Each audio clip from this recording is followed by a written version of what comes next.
Informasi pertama datang dari bakal capres dari Koalisi Perubahan untuk Persatuan Anies Baswedan yang menilai wacana mendampingkan dirinya dengan bakal capres dari PDI Perjuangan Ganjar Pranowo sulit dilakukan karena tidak dalam koalisi yang sama.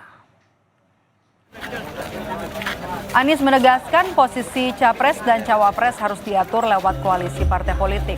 Oleh karena itu, ia menilai sulit mencari pendampingnya bila sosok itu berada di luar koalisi. Anies mengaku koalisi perubahan yang diisi Partai Nasdem, Demokrat, dan PKS saat ini solid. Meski begitu, Anies tak menampik koalisi perubahan masih bisa menerima partai lain untuk bergabung. Bahwa yang berada dalam koalisi ini nanti kita membahas pasangan, tapi tidak mungkin membahas nama orang yang tidak berada di dalam koalisi. Orang partai ya, pimpinan partai, anggota partai, kalau partainya bukan bagian dari koalisi, bagaimana mungkin bisa dibahas namanya? Menjadi bagian dari koalisi dulu, baru ada pembahasan.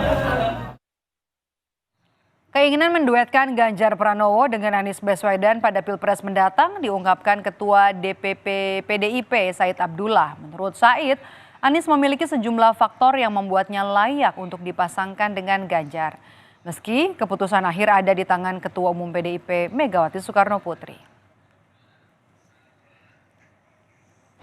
Mimpi itu dalam kondisi apa? Dalam kondisi supaya kita ini tidak perlu lagi lah ada istilah kampret cebong. Tidak perlu lagi lah ada istilah Anies di bawah, tidak perlu dihitung. Kami tidak dalam posisi itu.